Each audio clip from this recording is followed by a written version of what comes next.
Panalo ang Iligan City sa pamumuno ni Mayor Frederick Siao. Mula nang maupo sa pwesto si Mayor Siao, sunod-sunod na ang achievements na natanggap ng kanilang lungsod. Tinutukan ng alkalde ang paghahatid ng accessible healthcare sa mga Iliganon. Dedma ang alkalde sa mga batikos at ingay sa politika at focus lang daw siya sa pagsisilbi sa kanilang bayan tungo sa mas malusog, matatag at more resilient na Iligan. At kami po niyan, makakapanayam natin ngayong gabi ang mayor ng tinaguriang City of Majestic Waterfalls, Iligan City Mayor Frederick Siao. Magandang gabi sa mga mayor. May gabi here. Good evening to everyone. Sir Dexter and Medji at sa lahat ng mga nanonood ng Politico Nightly. I'll start na lang. Ang Iligan City ngayon ay nasa isang very positive momentum. Actually, over the past years, nakita natin na consistent ang economic growth ng Iligan. And in fact, we're one of the fastest growing, highly urbanized city in the Philippines. Ang gusto ko lang sabihin at, I would like to go directly to the point that this did not happen overnight or by accident. Resulta to ng stable leadership, clear direction natin, at good governance na ramdam ng bawat bawat Iliganon. So as we started, just like everyone else, minsan malinaw ang direction namin at what we did first is ayusin muna ang loob ng City Hall. We're in a lot of offices, a lot of programs are not aligned with what we wanted, at as well as what the national government wants us to do. May klaro kaming financial discipline, at transparency at very efficient yung delivery ng basic service na gusto nating mapairal sa ating kasama sa trabaho sa LGU. Like everything else, kapag maganda yung sistema, susunod ang tiwala, musunod ang tiwala ng tao at yung trust and confidence ng mga negosyante na magpapalabas ng puhunan at everything will follow. Then syempre yung negosyo will follow. And over the years, we focus on strengthening our local economy, which is very important kasi Iligan, if you have noticed, we're situated right in the middle of northern Mindanao. We have Lanao del Norte, we have Lanao del Sur, we have Misamis Occidental as our neighbors, and we also have Misamis Oriental. So for us, this is an opportunity for trade and commerce to prosper. So yun ang natin that Iligan should always be investors friendly at but at the same time we should be people centered. So unti-unti nakikita ng epekto, mas maraming trabaho, mas aktibo yung negosyo at mas ramdam ng tao yung serbisyo natin at yung gobyerno, yung existence ng government. So, we have a unique advantage. For example, we have a good source of energy. We have one very good educational institution, which is MSU IIT, and we have the industry and manufacturing sector in Iligan, located in northern Mindanao. And we're not only growing by ourselves, but also we're helping drive growth in the entire region.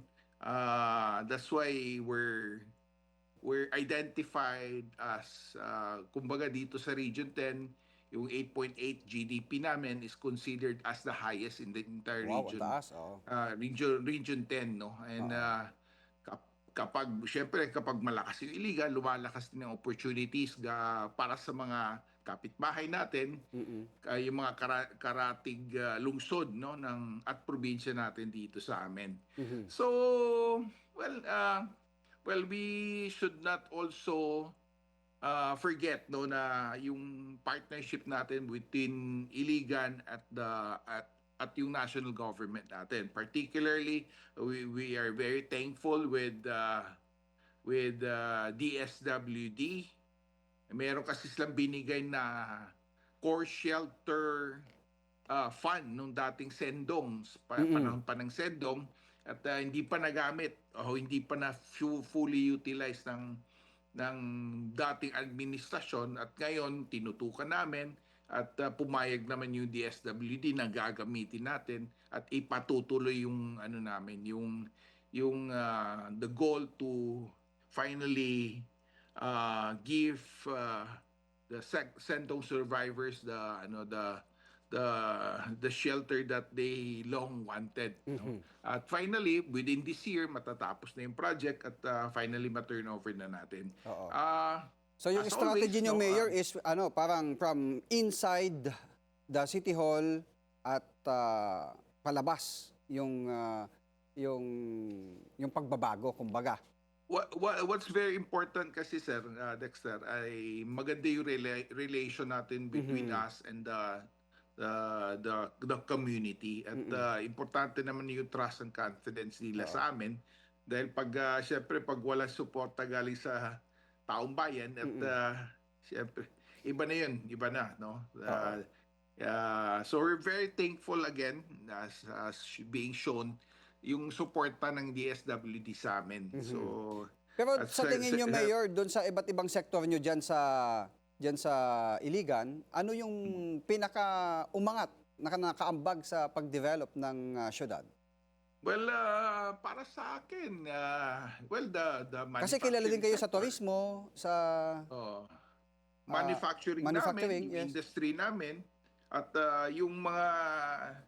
yung negosyo na sektor ng mga negosyante, at medyo there are opportunities na dumating para sa Iligan. Like for example, yung opening ng Pangal Bay Bridge, Mm-mm.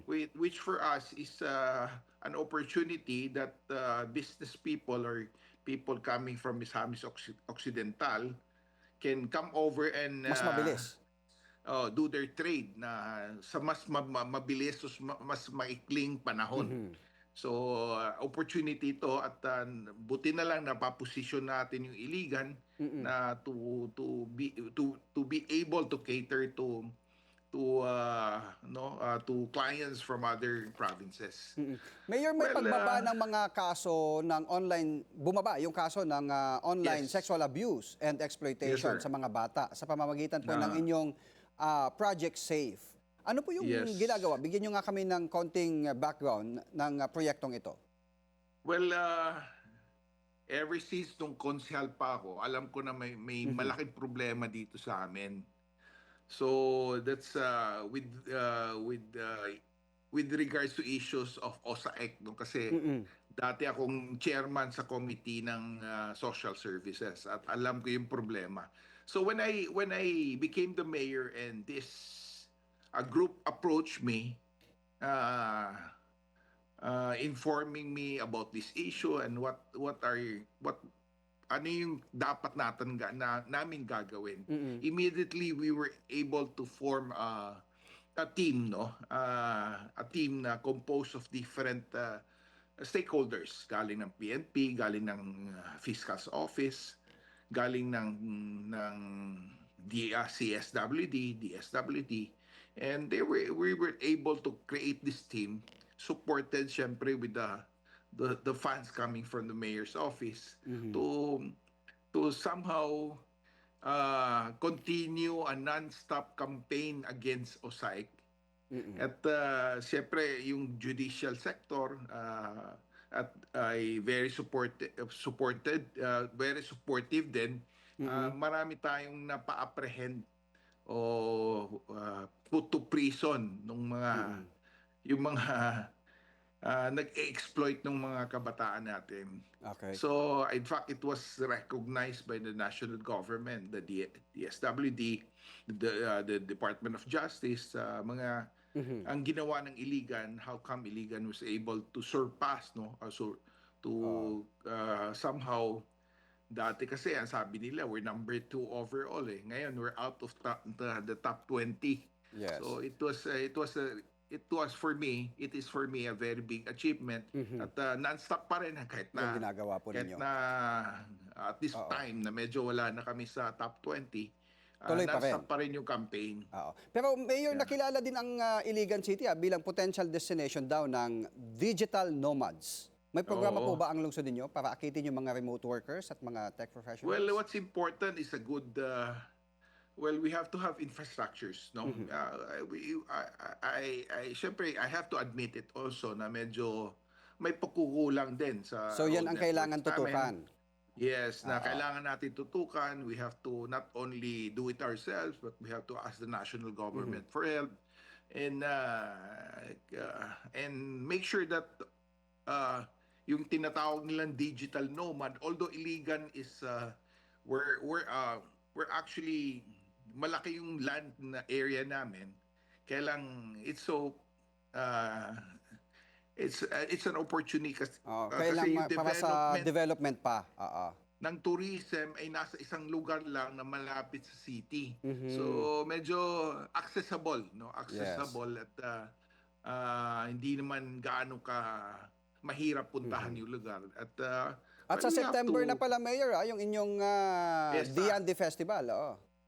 that's the most pinaka-attractive na Yes.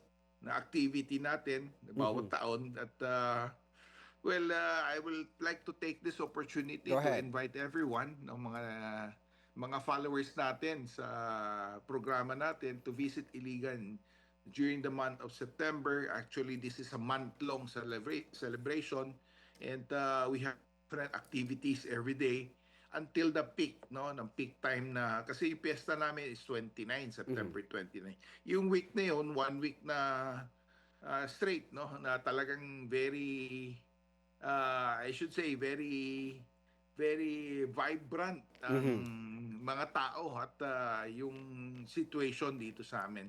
Okay. So I'm inviting everyone, no, this coming fiesta September 29, please visit our city and enjoy what we can offer. Ayan. Maraming salamat po sa inyong panahon, Mayor Frederick Siao ng Iligan Salamat sir, City. may gabi kanimo. Mayang gabi, sir.